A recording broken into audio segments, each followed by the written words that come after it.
संजय जी के साथ में भी हमारी बात हो रही थी शाहरुख खान के बारे में. He is a huge Shah Rukh Khan fan. So what is it in Shah Rukh Khan, Sanjay ji, that you are such a huge fan? No, I think I find his entire story of being a self-made man quite remarkable. And being here in Canada, whenever I travel abroad, I find the Indian diaspora loves Shah Rukh Khan more than any politician.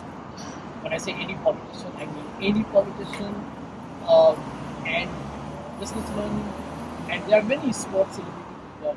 But I think Shah Rukh is in a league of his own. Are you happy with the way 2023 has proved to be for him, the way he has the sort of comeback that he has made is like it's like a dream sort of comeback? You know, sometimes for even if you look back, I think actors who experiment, some of his films were not very impressive, like Zero and another thing before that.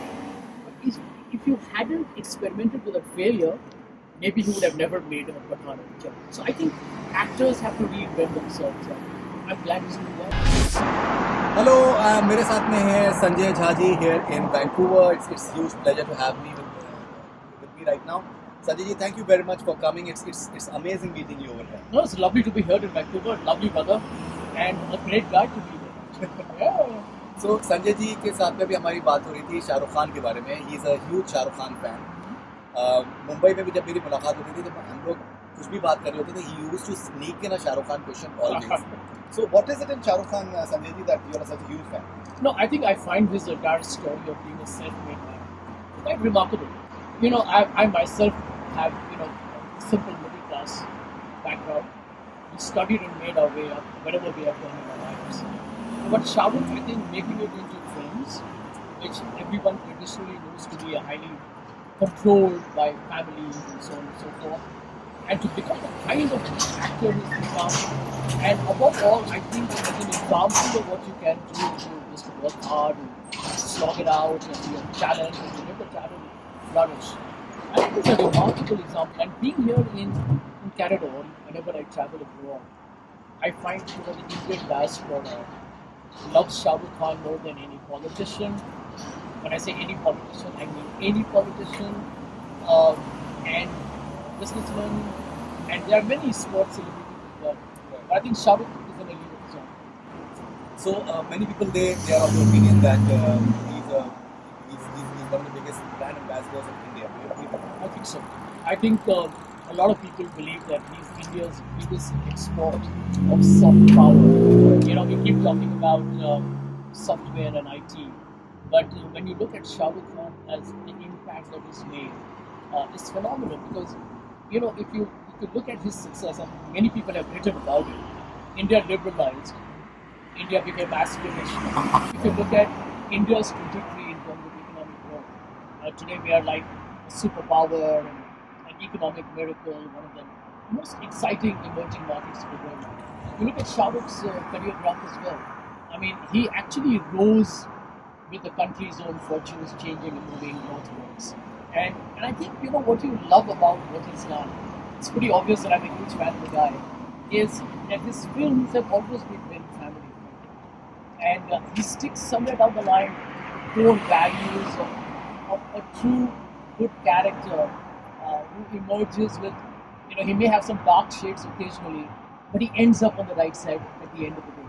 And I think that's what makes his films very entertaining and fascinating. Right, and are you happy with the way 2023 has proved to be for him, the way he has, the sort of comeback that he has made is like, it's like a dream sort of comeback? Oh yeah, I think shades of Tom Cruise in my opinion, because as you get older, I think people want to see you in a different avatar. And I think, Tom Cruise is a great example that, if you look at him today in his films, Mission Impossible or, Top Gun, you realize that he's become more rugged, more tough, more macho, more muscular, and yet very attractive. I think Shah Rukh's transformation from his earlier experimentation with soft romantic films to this new, more macho and, what I would call as a more real guy. Someone who's roughed it out and is willing to risk his life for the sake of his country, etc.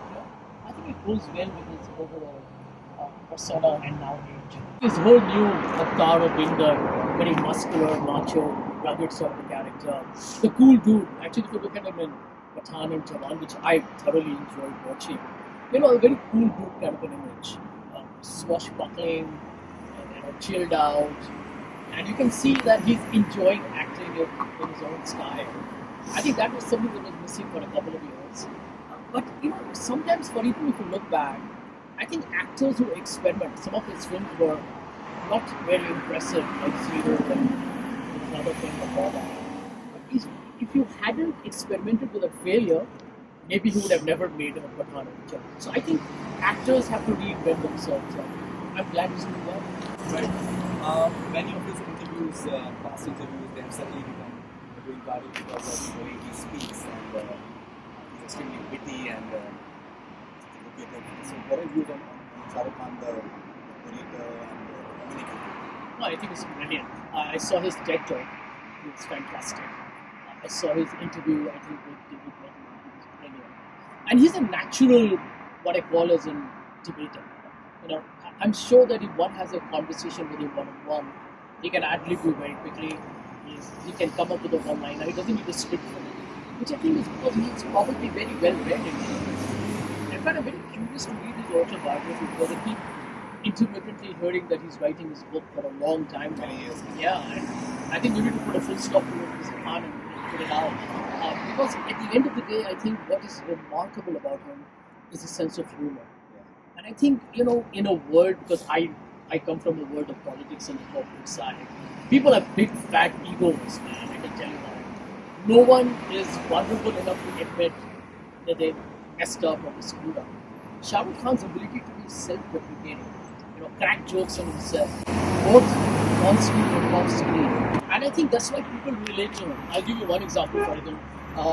In my family, I've had a situation where my mother, my wife, my sister, my daughters, my mother-in-law, and all of them, very contrasting personality, each of them uniquely hard to handle. But on one issue, they were all common. We love Shah. And that, I think, is the magic of the man. No, I think he's amazing with women. He's absolutely brilliant with women. Yeah. And if you ask me, I don't know how many people know about it, but the last time I saw a film, I was so aware of the fact that in the credits, these leading ladies or stars come before females. Now, a lot of people will say, hey, this is just a PR stunt. But I believe that somewhere down the line, you can't do that if at core, in your essence, you don't really believe in it. I think you need to respect a woman. I think you are probably the most charming man in the universe. Your all-time favorite Shah Rukh Khan film? Well, it will be a boring, monotonous cliche, but maybe what I loved it was undoubtedly because really chucked it as well. And if you ask me his most fun film, it will have to be Vancouver. Very entertaining, but Swades and Chakde will have to be my all-time favorites. And do you see him at any point of time getting into politics? To be frank, you were asking me a question about his interviews. I think he's done the wisest thing to not leave his interviews to mainstream television, which I think is the traditional way that people used to promote the films. Because given the kind of environment that we live in, it's not easy because people like him do get targeted by certain political ideologies, which makes your film compromised. Because people get behind it, the troll army gets behind it, etc. So I think if he's boycotted good interviews, personally I feel he's avoided an existential crisis for himself, and it's a smart strategy. I think it's a good way to be. But I do hope that people like him and others like Amir Khan and even Vivek and so on and so forth, at some point do understand that they are hugely popular people and their ability to influence public opinion is unparalleled.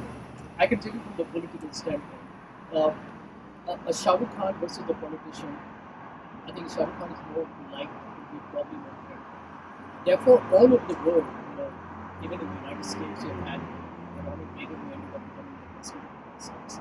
So I do believe that if a Bollywood successful actor were to enter politics, you should enter and embrace it because people believe you and trust you not because of the films you acted in and entertained people in, because people begin to like you as a person as well. And I think they are popular. So it also comes with a lot of responsibility. All right, and you like Jawan? I like Jawan. I thought in Jawan, frankly, I wrote that in my book, by the way. And there's a reference to Jawan in my book, 2020, where I actually mentioned that film, that scene, when it comes on television and talks to India about what people should do and what Okay. not fall for caste polarization or religious segregation was brilliantly articulated. And I remember seeing it in a very South Mumbai theatre, INOX, where people don't normally clap or hoot. But people are very traditional and very stuck up. But when that scene happened in a very, snobbish and snooty crowd, people were actually clapping and celebrating that. And I thought that was a big statement to make. Hats off to Shah Rukh Khan, the director, for bringing that scene in. Thank you very much. Sorry. Thank you very much, Sanjay Jha, for coming on the show. Pleasure. I love you. Thank you.